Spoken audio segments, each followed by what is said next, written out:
Empirical formula और molecular formula के बारे में डिस्कस किया, ओके, उसके एग्जांपल देखे थे। अब उसके बाद हमें क्या देखना है, कौन सा टॉपिक है हमारा, स्टोइचियोमेट्री एंड स्टोइचियोमेट्रिक कैलकुलेशन। तो ये स्टोइचियोमेट्रिक वाला है, वो क्या है, स्टोइचियोमेट्री यानी कि वो दो वर्ड्स है, ये दो वर्ड्स है, ग्रीक लैंग्वेज के दो वर्ड्स है, स्टोइचियंस एंड मेट्रॉन्स, ओके। स्टोइचियोमेट्रिक्स है वो कौन से दो वर्ड्स पे जाया, ये स्टोइचियंस वाला और मेट्रॉन पे से। इन दोनों का, ये दोनों है वो ग्रीक लैंग्वेज के दो वर्ड्स है, यानी इसका मीनिंग क्या होता है वो हमें समझना है, और ये मेट्रॉन वाला का मीनिंग क्या होता है वो भी हमें समझना है। ये स्टोइचियन है ना, वो है एलिमेंट्स, उसका मीनिंग क्या होगा पता है, एलिमेंट्स। स्टोइचियन यानी कि एलिमेंट्स, एंड मेट्रॉन, मेट्रॉन का मीनिंग होगा कि हमें क्या मेजर करते हैं, वो मेजरमेंट वाला, मेजर, एलिमेंट्स और मेजर, मेजरमेंट जो हम करते थे वही है स्टोइचियोमेट्री। इसमें हमें समझना क्या है पता है कि कोई इक्वेशन दिया होगा, केमिकल रिएक्शन, हमारे पास जो भी कोई केमिकल रिएक्शन है, केमिकल रिएक्शन यानी कि अगर हमारे पास दो या तीन या उससे ज्यादा एलिमेंट्स है जो एक साथ एडजस्ट होके या फिर रिएक्शन करके जो केमिकल रिएक्शन करते हैं उसका मेजरमेंट करना है, उसे हम क्या बोलेंगे, स्टोइचियोमेट्री। तो स्टोइचियोमेट्री ये दो वर्ड्स पे से आया, यानी कि इसका मीनिंग होगा एलिमेंट्स और इसका मीनिंग होगा मेट्रॉन का मेजर, ओके। यानी कि जो केमिकल रिएक्शन होता है उसका हमें मेजरमेंट करना है। चलो तो हम देखते हैं इसका मेजरमेंट कैसे करते हैं, ओके। इसका बैलेंस करना है, यानी कि हमारे पास जो प्रोडक्ट और रिएक्टेंट, जो रिएक्टेंट और प्रोडक्ट है दोनों का बैलेंस करके हमें लर्न करना है कि कौन सा जो एलिमेंट्स का है वो हमारे पास रिएक्टेंट में से प्रोडक्ट में कन्वर्ट हुआ है, ओके। तो उसके लिए डिटेल में हम जानकारी जानने के लिए हम एक रिएक्शन लिखते हैं, कोई भी एक रिएक्शन जो हमारे टेक्स्ट बुक वाला रिएक्शन है तो वही रिएक्शन का यूज करते हैं मीथेन का। हमारे टेक्स्ट बुक में जो इक्वेशन दिया है कॉम्बिनेशन किसका, कॉम्बिनेशन वाला यानी कि मीथेन का, मीथेन को जलाना है हमें, उसको हीट करके, यानी कि मीथेन को चलो इसको हम गैस में कन्वर्ट करते हैं, ओके। थोड़ा सा नीचे लिखता हूं, CH4 यानी ये क्या है, मीथेन गैस, प्लस इसको हमें जलाना है, कॉम्बिनेशन वाला, कॉम्बिनेशन, ओके, गैस। अब देखो इसको जलाने से, मीथेन को जलाने से हमें रिएक्शन क्या होगा, यहां से कार्बन डाइऑक्साइड प्लस वाटर मिलेगा, क्या मिला हमें, carbon dioxide plus water, methane को जलाने से। अब यहाँ पे आप देख सकते हो, यहाँ पे हाइड्रोजन कितने हैं, 4, यहाँ पे 2 से मल्टीप्लाई करो, 4 हो गए, तो ऑक्सीजन 2 और 2 4 हो गए, यहाँ पे 2 ही है, यहाँ से मल्टीप्लाई करो, ओके। अब देखो हमें मेजर करना था, हमें बैलेंस करना, हमने बैलेंस कर लिया, केमिकल रिएक्शन को बैलेंस किया, बैलेंस किया। अब देखो पहले समझो, ये क्या है, वो हमारा फॉर्म, यानी कि जो मीथेन है वो गैस में गए, अगर हमारे पास गैस है तो हम इसे G से डिराइव करेंगे, ओके। अगर लिक्विड है तो L से, और सॉलिड है तो S, पता है ना, solid, liquid and gas, okay. यहाँ पे सब गैस के फॉर्म में है, ओके। ये भी हो, अगर लिक्विड होगा तो हम लिक्विड लिखेंगे, ओके, डन। इसे हम स्टोइचियोमेट्री बोलेंगे, ओके।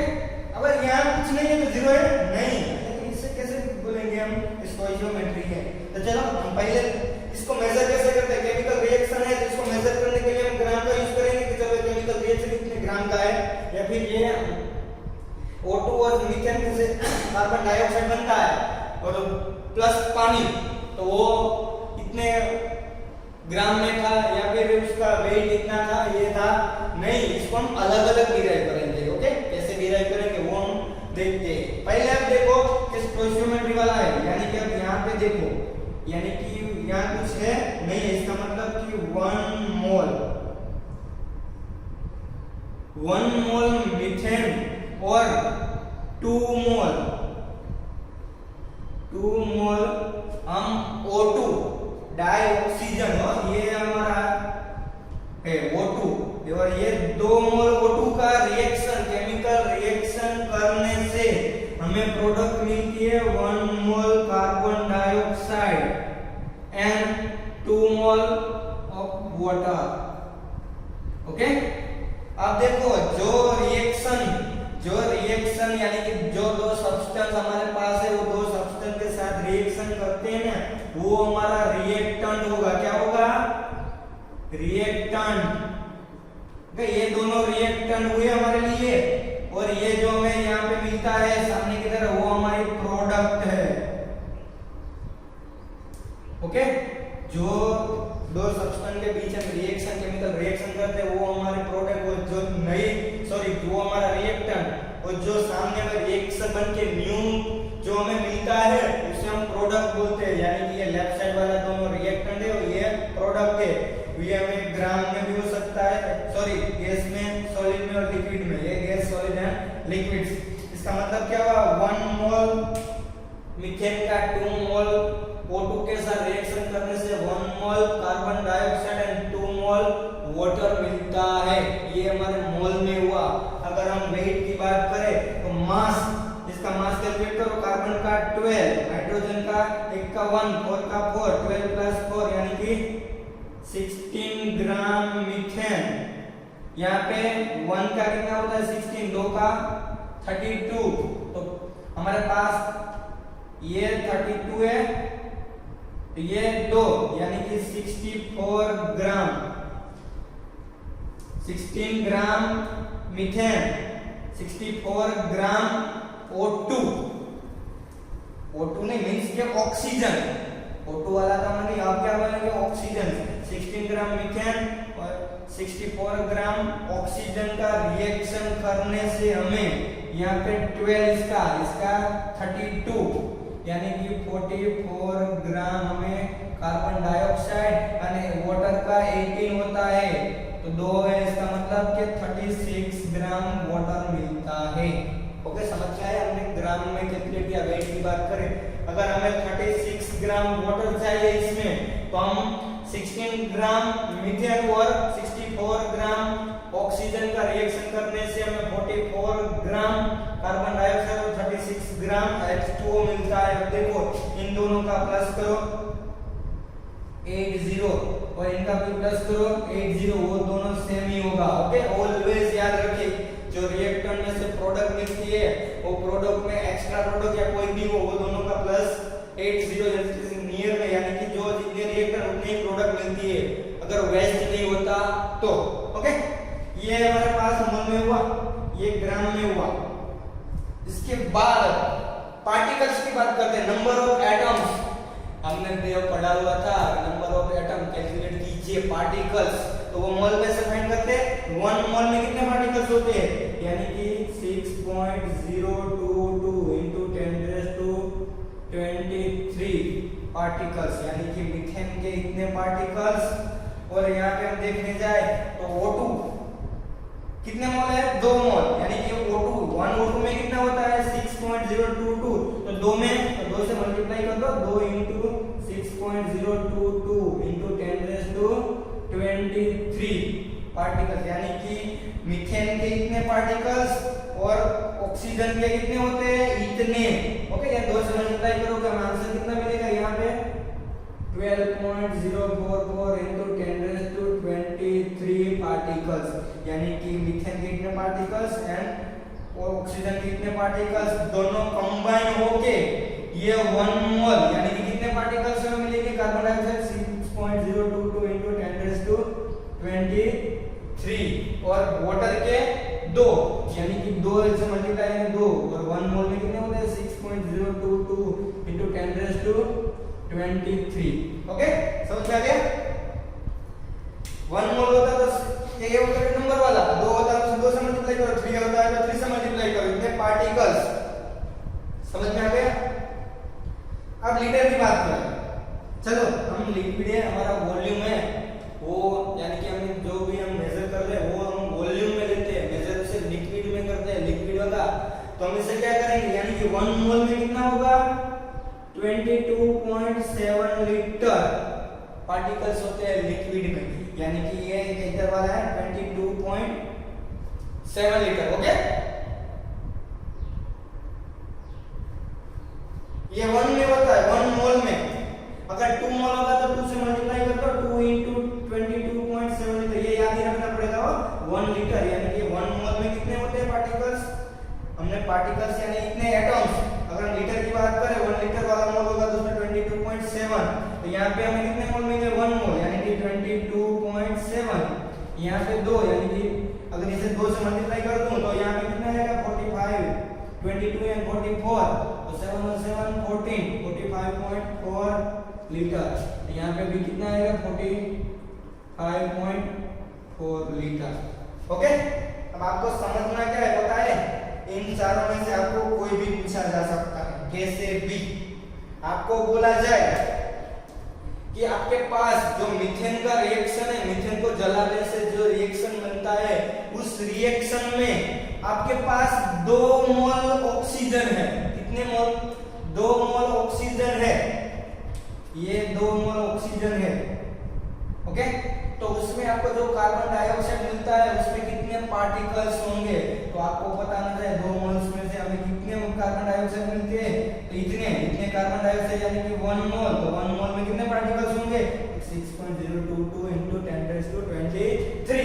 अब अगर आपको बोला जाए कि 16 ग्राम मीथेन में, यानी कि यहाँ पे 16 ग्राम मीथेन, यानी कि 16 ग्राम मीथेन में जो पानी मिलता है उसमें कितना, इसके कितने मोल मिलेंगे पानी के, तो हम यहाँ से देखते जाएंगे 16 ग्राम का यूज करते हैं तो हमें 36 ग्राम वाटर मिलता है, इसका मोल निकालो, तो उसका मोल निकालने जाएंगे कितने मोल मिलेंगे 2 मोल, उसमें कितने पार्टिकल्स होते हैं, तो यहाँ रहा।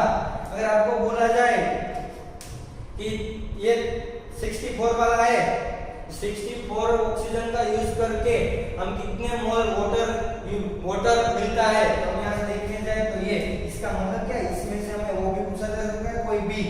ओके, ये इक्वल में ही है, ये सब इक्वल में ही है, 1 mole is equal to 16 gram, 16 gram is equal to इतने पार्टिकल्स यानी कि इतने लीटर्स। ओके, कोई भी पूछा जा सकता है। ओके, इसमें से ये पूछा जाए तो पहले हम इसमें से ये फाइंड करेंगे, फिर इसमें से ये फाइंड करते हैं। ओके, अगर इसमें से ये पूछा जाए तो पहले इसमें से ये फाइंड करेंगे, उसमें से ये, डायरेक्टली आपको पता होना चाहिए, आपको कोई भी दिया होगा कुछ भी आपकी एक्सरसाइज में। ओके, ये हम उसके बाद जो हमारा एग्जांपल दिया है वो एग्जांपल पढ़ते हैं। इससे पहले छोटा सा हमारे पास लिमिटेड रिएजेंट वाला है तो वो टॉपिक पढ़ लेते हैं, लिमिटेड रिएजेंट।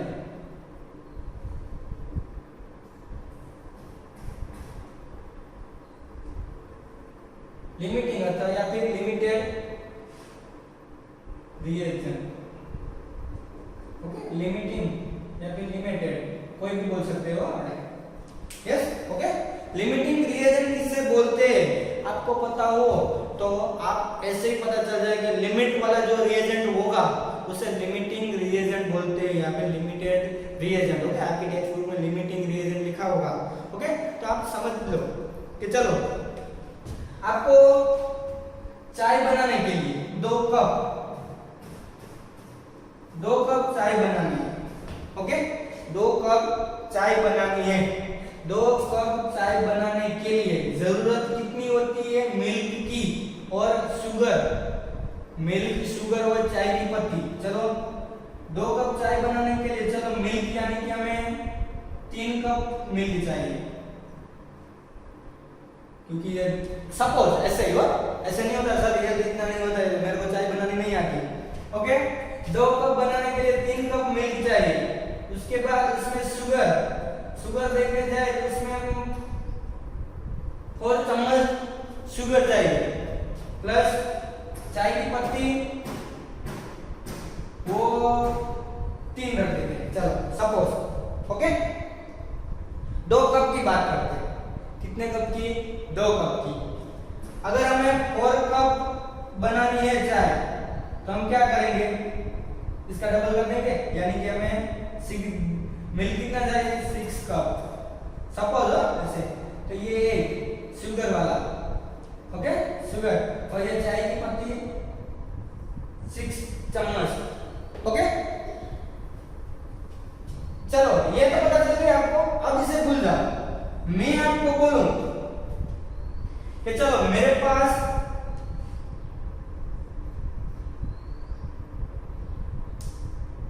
8 कप मिल्क है, कितना कप 8 कप मिल्क है,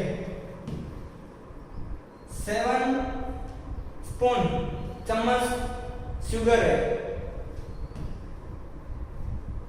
6 चम्मच हमारे पास चाय की पत्ती है, ओके इतनी है, डन। अब आपको 5 कप 5 या 6, चलो आप हम 4 कप ही रखते हैं ना, 5 कप रखते, चलो 5 कप चाय बनानी है, कितनी 5 कप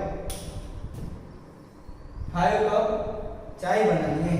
तो पहले तो हम 4 कप के लिए बना लेते हैं, 2 कप के लिए हमें 3 कप चाहिए ना मिल्क, तो पहले 4 कप बना लेते हैं। 4 कप के लिए क्या होगा 6 कप मिल्क यूज हो जाएगा, ये 8 चम्मच चाहिए, कितनी 8, लेकिन हमारे पास कितनी है 7 ये, कितनी 7 ये 6 चाहिए, ये तो 6 है, इसका मतलब ये चलेगा, ये भी है, ये तो हम 4 ही रखते हैं। चलो 4 कप बनाना है तो आपको इजी पड़ेगा, 4 कप बनाना है तो ये 6 चाहिए, ये 6 हमारे पास है, ज्यादा है कोई पता चलेगा, ये 8 चाहिए, 8 नहीं है, ये 6 चाहिए, ये भी है, इसका मतलब कि हमारे पास शुगर 1 स्पून कम है, शुगर कम है, इसका मतलब क्या हुआ शुगर कम की वजह से हम 4 कप चाय बना पाएंगे नहीं, 3 कप बन जाएगी, लेकिन 3 कप के बाद 4 कप बनाने जाएंगे तो उसमें शुगर कम पड़ जाएगी, इसका मतलब क्या हुआ कि हमारे पास जो रिएक्टेंट है वो कम पड़ा, कौन सा हमारे पास मिल्क कम पड़ा नहीं, मिल्क तो है हमारे पास ज्यादा ही है, शुगर कम है, और चाय की पत्ती वो भी यहाँ तक 2 कप के लिए तो हमारे पास सिर्फ ऐसा है ही, ओके। तो इसका मतलब क्या हुआ कि हमारे पास शुगर कम है, तो शुगर है ना वो लिमिटिंग रिएजेंट हुआ, इसका मतलब दो कोई भी हमारे पास रिएक्टेंट है उसको मिलाने से जो प्रोडक्ट मिलती है तो वो प्रोडक्ट हमारे लिए इंपॉर्टेंट है, लेकिन रिएक्टेंट हमें जितने चाहिए उतने होने चाहिए। जहाँ कि हमने यहाँ पे बात की, अगर हमें कार्बन डाइऑक्साइड और 1 मोल कार्बन डाइऑक्साइड और 2 मोल हाइड्रोजन 2 मोल H2O बनाना है तो हमें ऑलवेज 1 मोल मीथेन का और 2 मोल O2 का चाहिए। अगर हमारे पास यहाँ 2 मोल O2 की जगह 1 मोल O2 होगा तो हम इतनी प्रोडक्ट मिलेगी नहीं, इसका मतलब ये कम पड़ जाएगा, जो कम पड़ेगा उसे लिमिट वाला बोलते हैं, यानी उसे लिमिटेड रिएजेंट या फिर लिमिटिंग रिएजेंट बोलते हैं, उस वजह से प्रोसेस रिएक्शन आगे बढ़ पाता नहीं, लिमिटिंग रिएजेंट उसे बोलते हैं, ओके डन। जैसे दूसरा एग्जांपल हम कैलकुलेट करने जाए या फिर हम ऐसे एक्सप्लेन करने के लिए बात करें, अगर हमें नींबू के साथ यानी कि लेमन के साथ वाटर ऐसे बनाने जाए, ओके अगर हमारे पास नींबू यानी कि लेमन नहीं होगा तो हम आगे उसे बना पाएंगे नहीं, तो वो लिमिटिंग रिएजेंट होगा, कम होगा, ओके जो प्रोडक्ट रिएक्टेंट कम होगा वो लिमिटिंग रिएजेंट बोलते हैं, ओके। उसके बाद वाले हम एग्जांपल पढ़ते हैं, पहले देख लो।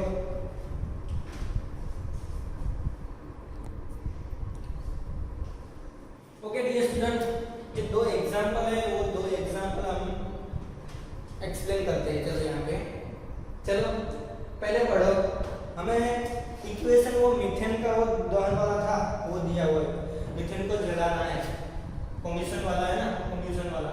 देखो calculate the amount of water produced by the combustion of 16 gram methane, यानी कि 16 ग्राम को मीथेन को हमें जलाना है तो हमें कितना अमाउंट ऑफ वाटर का मिलेगा वो हमें फाइंड करना है। पहले हम रिएक्शन को लिखते हैं, दोनों के लिए एक ही रिएक्शन आएगा इसलिए दोनों एग्जांपल लिखा है। पहले तो हम मीथेन का लिखते हैं CH4, उसको ऑक्सीजन के साथ रिएक्शन O2 के साथ रिएक्शन करने से हमें आंसर यहाँ पे क्या आएगा, हमें कार्बन डाइऑक्साइड प्लस पानी वाटर मिलेगा H2O। ओके, बैलेंस करो। यहाँ पे O2, यहाँ पे कितने हाइड्रोजन, यहाँ पे 4 हाइड्रोजन, यहाँ पे 2, यानी कि 2 से मल्टीप्लाई करो, ऑक्सीजन 4 हो गया 2 से। ओके, अब देखो हमारे पास यहाँ पे कितने मोल है, कुछ है नहीं, इसका मतलब 1 मोल मीथेन का यूज करते हैं और 2 मोल किसका, O2 का, तब हमें 1 मोल कार्बन डाइऑक्साइड और 2 मोल वाटर मिलता है। ये हमारे पास रिएक्शन में से हमने लिखा हो, अभी इसे रहने दो, हम रिएक्शन में से ही लिखते हैं। ओके, अब देखो इसका मतलब 1 मोल यानी इसका मास कितना होगा, यानी कि 16 ग्राम। अभी ये रहने दो एक्सरसाइज को, 16 ग्राम वो, और ये 1 का 16, 2 का 32 और ये 2 से यानी कि 64 ग्राम होता है। ओके, कार्बन डाइऑक्साइड ये 12 और ये 16 32 प्लस 12 यानी कि हो जाएगा 44। ओके, और ये 1 का 18, 2 का 36 ग्राम। ओके, यानी कि ये रिएक्शन करने के लिए हमें 16 ग्राम मीथेन, 64 ग्राम ऑक्सीजन हो, हमारे पास ये दोनों होगा तो ही हमें इतना मिलेगा, इससे कम होगा। अगर हमारे पास यहाँ पे 62 ग्राम ऑक्सीजन होगा तो ये रिएक्शन यहाँ नहीं होगी और ये लिमिटिंग रिएजेंट हो जाएगा, क्योंकि हमें 64 को चाहिए तब भी रिएक्शन होगा। अगर 65 होगा तो चलेगा, अगर 65 है और ये 16 है तो रिएक्शन हो जाएगा। अब आगे रिएक्शन करने के लिए हमें फिर से क्या चाहिए, मीथेन और हमारे पास ऑक्सीजन, लेकिन ऑक्सीजन हमारे पास 1 है और ये 0 है, इसका मतलब ये तो रिएक्शन करने के लिए रेडी है, लेकिन ये नहीं है, 0 है, इसका मतलब ये लिमिटेड रिएक्शन, इसका मतलब जो कम होगा उसे लिमिटेड रिएक्शन बोलते हैं। ओके, इसके बाद वाले एग्जांपल में हमें ये लर्न करना है। ओके,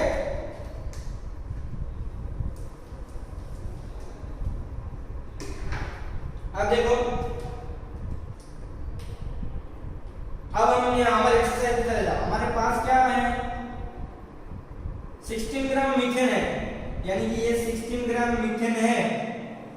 ओके, इसमें से हमें वाटर कितना मिलेगा, तो चलो चले जाओ, वाटर का है ये तो हमारे पास नहीं, हम चल डायरेक्टली चले जाते हैं वाटर का, यानी कि वाटर हमें मिलेगा 36 ग्राम। अगर इसे कैलकुलेट नहीं करना वैसे भी कर सकते हैं, यहाँ पे 1 मोल हमारे पास क्या है, मीथेन, 1 मोल मीथेन, तब हमें मिलता है 2 मोल H2O। तो हमारे पास वेट कितना है, 16 ग्राम है, 16 ग्राम पे हमें मिलेगा कितना, 2 × 2 मोल्स, यानी मोल के वाटर के 18 कर दो, 18 × 2 = 18, यानी कितना हो जाएगा 36 ग्राम। जैसे कैलकुलेट नहीं करना तो यहाँ से देख के पता चलेगा, 16 ग्राम है तो हमें ये 2 मोल मिलेगा। 1 मोल का कितना होता है 18, 2 का 36। ओके, समझ में आ गया। अगर हमें पूछा जाता उससे उल्टा कि कितने मोल्स मिलते हैं वाटर के, यहाँ पे अमाउंट ऑफ सब्सटेंस वाला बोला है तो हमने उसका वेट निकाला, अगर हमें इससे मोल बोला होता तो 2 मोल मिलते हैं। ओके, डायरेक्टली ऐसे लिख सकते हैं। अगर हमें कार्बन डाइऑक्साइड का बोला होता तो 44 ग्राम मिलता। ओके, उस तरफ जाइए, देखिए how many moles of methane. Okay, ये लिख लो, फिर उसके लिए मैं इसमें ही करता हूं। ओके, रहने दो, वहां चला जाता। रिएक्शन क्या होगा, फिर से वही रिएक्शन मीथेन का, मीथेन प्लस O2, डायरेक्ट लिखता हूं अब CO2 प्लस H2O, किससे मल्टीप्लाई करेंगे, यहाँ पे 2 आएगा, यहाँ पे 2 आएगा। Okay, done. ये सब ग्राम में ही हो, सॉरी मींस के गैस के फॉर्म में।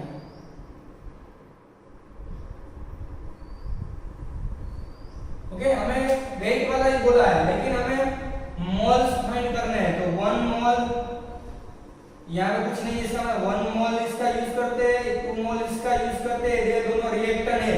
1 मोल मीथेन और 1 मोल 2 मोल O2 यानी ऑक्सीजन होगा O2, तब भी रिएक्शन होगा, और 1 मोल तब भी मिलेगा, इससे कम में हमें मिलेगा नहीं। 1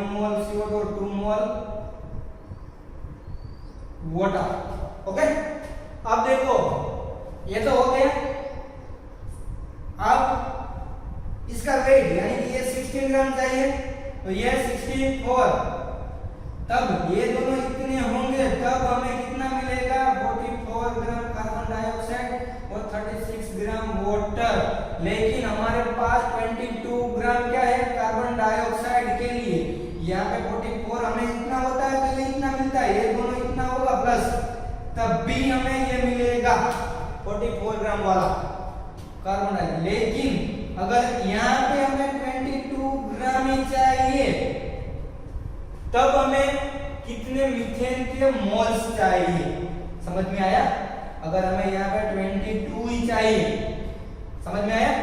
तो यहाँ पर लिख सकते हैं 44 ग्राम होता है तब हमें 16 ग्राम की जरूरत होती है।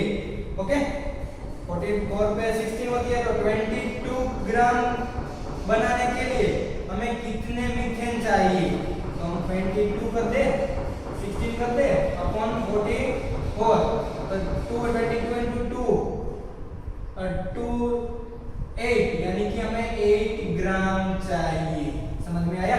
यानी कि हमें 8 ग्राम क्या, 8 ग्राम मीथेन चाहिए।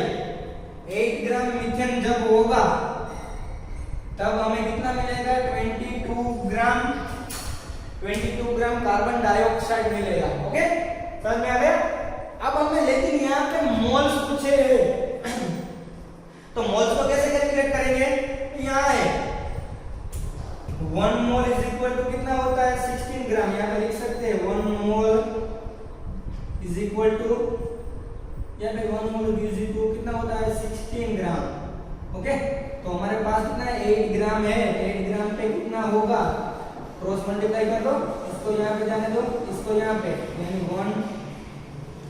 1 into 8 equal to 16 into x, x को ऐसे रहने दो, 6 को नीचे लाओ, 16 को, x is equal to 8 by 16, 82 यानी कि 0.5 मोल हमारा आंसर आया, 0.5 मोल। अब देखो ये तो कैलकुलेशन करने से आया, अब हमें उससे भी उल्टा अगर हम देखने जाए यहाँ पे, देखो सर 1 मोल चाहिए और ये 2 मोल, कभी रिएक्शन होगा ये 1 मोल और ये 2 मोल मिलेगा। ओके, अब देखो, अब ये 16 ग्राम है, ये 64 ग्राम है, तब हमें 44 ग्राम और 36 ग्राम मिलेगा। अब हमें यहाँ पे कितना दिया हुआ है, हमारे एक्सरसाइज में 22 ग्राम CO2 दिया हुआ है, यानी कि ये 22 ग्राम है, ये 44 ग्राम पे हमें 1 मोल है, यानी कि 44 ग्राम पे हमें कितना जरूरत पड़ती है 1 मोल की, तो 22 ग्राम यानी इससे हाफ है। अगर हमें हाफ प्रोडक्ट चाहिए तो हमें रिएक्टेंट भी हाफ चाहिए, समझ में आया? ये 44 का 22 हो गया, तो यानी 44 पे हमें 1 मोल ही चाहिए, तो इससे हाफ में 22 पे हमें इसका हाफ यानी 0.5 मोल ही चाहिए, डायरेक्ट मिल जाएगा। ओके, समझ में आ गया? तो ऐसे भी कर सकते हैं आप। ओके, इसके बाद हमें दूसरा एग्जांपल लिमिटेड रिएजेंट वाला सीखना है। ओके, इससे पहले हम वो थोड़ा लॉन्ग वाला है, वो नेक्स्ट लेक्चर में करेंगे, उससे पहले थोड़ी फार्मूला भी डिस्कस कर लेते हैं। परसेंटेज वाला हमने सीख लिया था। ओके, परसेंटेज के बाद हम मोलारिटी और मोल फ्रैक्शन की बात करते हैं। ओके, चलो ये लिख लो, उसके बाद इसकी डिस्कस करते हैं।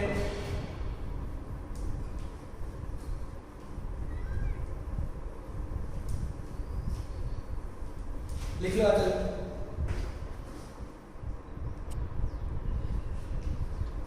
Okay dear student, mole fraction, molarity और मोलालिटी, ओके, इसके बारे में हमें डिस्कस करना है। इससे पहले हम परसेंटेज ऑफ मास का हमने डिस्कस किया था। ओके, अब मोल फ्रैक्शन के बारे में हमें डिस्कस करना है। मोल फ्रैक्शन क्या है? ओके, मोल फ्रैक्शन यानी कि हम पहले तो समझ लो कि सॉल्यूशन किसे बोलते हैं, सॉल्वेंट किसे बोलते हैं, सॉल्यूट किसे बोलते हैं। ओके, तो पहले सॉल्यूट प्लस सॉल्वेंट को मिक्स करने से हमें सॉल्यूशन मिलता है, सॉल्यूशन बनता है। ओके, ये अच्छे से समझ लो, क्योंकि ये पता होगा तब भी वो पता चलेगा। सॉल्यूट और सॉल्वेंट दो सब्सटेंस है, दो मिक्सर है, दोनों को हम मिक्स करेंगे। यानी कि अगर NaCl को हम वाटर में डिसॉल्व करते हैं, यानी कि जो कम होगा उसे सॉल्वेंट, और जिसे हम डिसॉल्व करते हैं वो सॉल्यूट। यानी NaCl को हम पानी में डिसॉल्व करें, NaCl को हम पेट्रोल में डिसॉल्व करें, NaCl को हम केरोसिन में डिसॉल्व करें, तो यानी डिसॉल्व किसे कर रहे हैं NaCl को, तो वो सॉलिड हुआ। अगर हम शुगर को वाटर में डिसॉल्व करें, किसे डिसॉल्व कर रहे हैं, शुगर को, शुगर सॉलिड हुआ। किस में डिसॉल्व कर रहे हैं, तो वाटर में, वाटर सॉल्वेंट हुआ। ओके, बन क्या रहा है, जो बन रहा है वो सॉल्यूशन।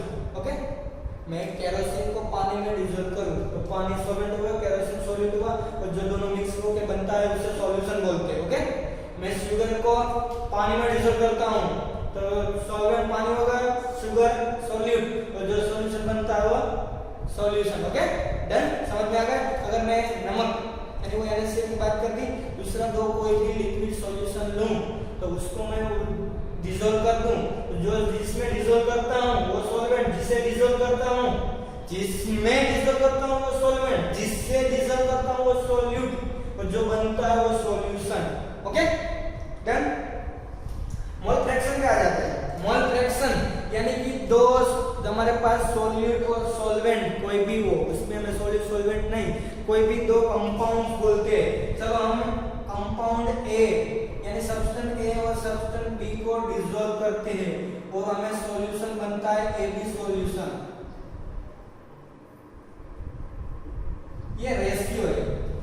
ओके, यानी कि रेशियो के बारे में लर्न करना है। हमारे पास कंपाउंड यानी सब्सटेंस कितने हैं, substance A,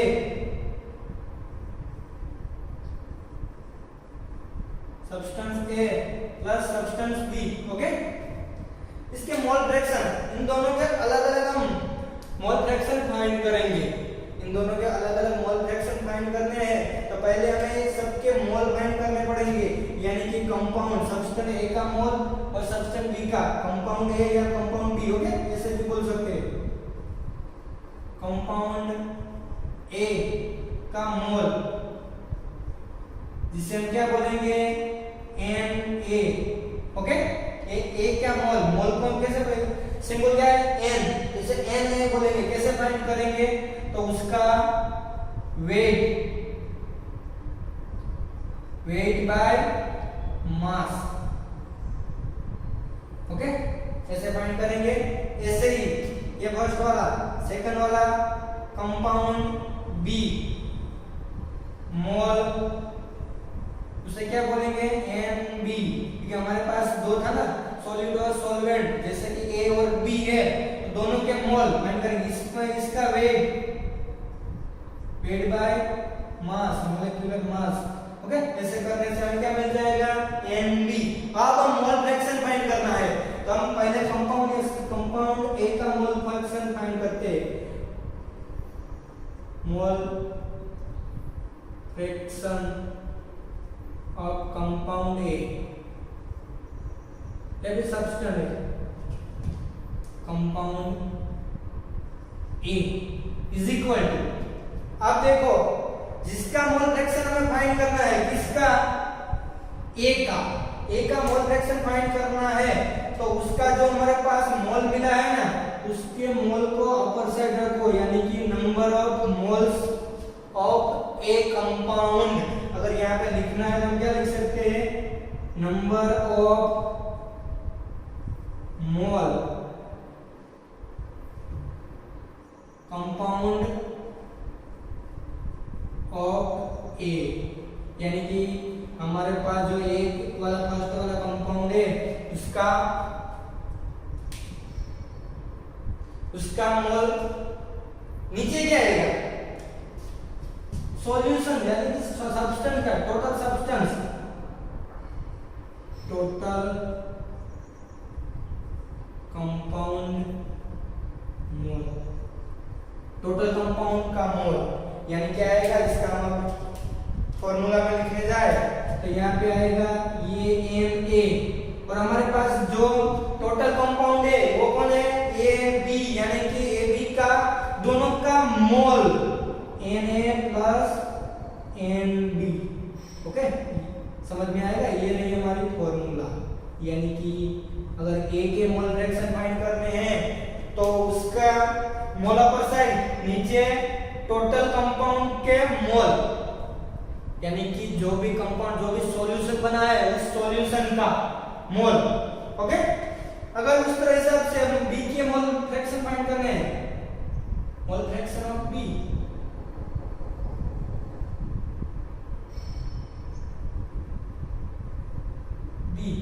is equal to क्या है, अगर यहाँ पर हमारे पास सिर्फ चेंज क्या होगा, ये ही होगा, ये नीचे वाला तो वही का वही रहेगा, is equal to NB upon total solution Na plus NB।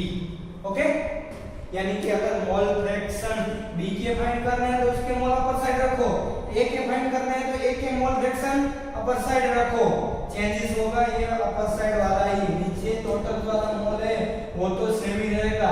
Okay, Na plus NB। Okay, समझ में आ गया? मोल कहां से फाइंड करेंगे, Na प्लस NB वाला है तो पहले Na का यानी वेट बाय मास Na मिल जाएगा, उसे यहां पे रखेंगे, फिर NB मिल जाएगा, इन दोनों का प्लस करेंगे यहाँ पे, फिर वो यहाँ रख देंगे। ओके, और फिर ये फाइंड करने के लिए NB तो ये वाला रख देंगे, Na प्लस NB ये और ये दोनों का प्लस करके रख देंगे। और शॉर्टकट में लिखा जाए तो हम बात करते यहाँ की, यानी कि ये कंपाउंड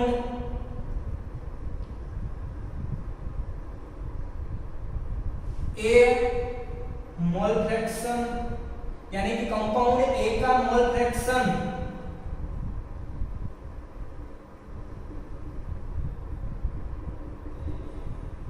प्लस कंपाउंड B का mole fraction is equal to 1 होता है। समझ में आया? अगर कंपाउंड A और B दोनों का मोल फ्रैक्शन का प्लस करने से हमें आंसर कितना मिलेगा, 1। ओके, समझ में आया? तो ये पहले लर्न कर लो, ये फॉर्मूला लिख लो, फिर हम मोलारिटी और मोलालिटी की बात करते हैं। ओके, लिख लो।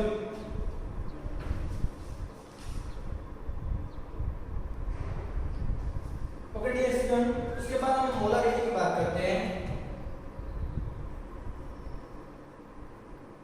मोलारिटी, ओके, मोलारिटी यानी उससे कैपिटल M उसका सिंबल याद रखिएगा।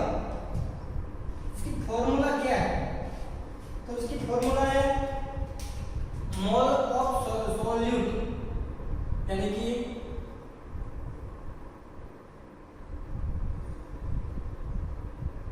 सॉल्यूट के mole upon volume of solution, volume of solution in litre. Okay, solution किसमें आएगा, लीटर में। ये खास याद रखना है, लीटर में, और ये वॉल्यूम ऑफ सॉल्यूशन का लीटर है, किसका, सॉल्यूशन का। ये मोलारिटी और मोलालिटी में डिफरेंट क्या होता है, सिर्फ नीचे वाला है। अब मोलालिटी की बात करें, मोलालिटी इसका सिंबल है स्मॉल m, इसकी फॉर्मूला है मोल ऑफ सॉल्यूट, सॉल्यूट के मोल अपॉन, नीचे क्या है पता है, सॉल्वेंट वेट इन केजी। यानी कि अब देखो यहाँ पे सॉल्यूशन इन लीटर में था, यहाँ पे सॉल्वेंट, ये सॉल्वेंट है, ये सॉल्यूशन है, इन केजीज में है, ये केजी में है, ये लीटर में है, ये दोनों इक्वल है, जो मोल ऑफ सॉल्यूट यानी सॉल्यूट के मोल। ओके, इसका कैपिटल M, इसका स्मॉल m, इस कैपिटल M यानी कि मोलर, ये मोलर। ओके, मोलर और ये मोलर। Okay done. इसका मीनिंग क्या होता है, डेफिनेशन की बात करते हैं, डेफिनेशन की बात करते हैं। अगर आपको बोला जाए कि मोल ऑफ सॉल्यूट के कि कोई भी 1 मोलर NaCl, इसका मतलब क्या होगा पता है? यानी कि नंबर ऑफ मोल्स सॉल्यूट के, यानी कि NaCl है ना, NaCl उसका 1 मोल 1 लीटर में सॉल्यूट 1 लीटर सॉल्यूट वाला है, इसमें डिसॉल्व करके सॉल्यूशन 1 लीटर बना, यानी कि 1 लीटर सॉल्यूशन में 1 मोलर NaCl डिसॉल्व है। ओके, यानी कि 1 मोल NaCl के 1 mole and so 1 litre solution में डिसॉल्व है, 1 लीटर सॉल्यूशन में NaCl। अगर उसमें आपको बोला जाए कि 1 मोलर NaCl, इसका मतलब क्या होगा पता है? कि सॉल्वेंट कितना लिया है? Solvent in KGs, 1 KG solvent लिया, उसमें 1 मोल NaCl डाला। इसमें क्या होता है? सॉल्यूशन, टोटल सॉल्यूशन उसने 1 लीटर बनाया, उसमें NaCl के 1 मोल प्रेजेंट है। ओके, 1 मोल प्रेजेंट है, 1 मोल आएगा यहाँ पे। 1 मोल, और मोल कहां से आता है? वेट बाय मास। 1 मोल यानी कि 1 मोल यानी क्या होता है? यहाँ पे लिखता हूँ, mole is equal to weight by mass. ये 1 मोल ये 1 दिया हुआ है, वेट किसका? NaCl का, जिसका वेट हमें पता नहीं है, लेकिन उसका मोलर मास कितना होता है NaCl का, यानी कि इसका 20, इसका 35.5 होता है ना, 58.5। तो NaCl इसका 1 into 5, 58.5, आंसर आएगा 58.5 ग्राम, यानी कि 58.5 ग्राम हमने 58.5 ग्राम हमने जो सॉल्यूशन बना ले, पानी या कुछ भी लिया, उसमें डिसॉल्व करके सॉल्यूशन 1 लीटर बनाया।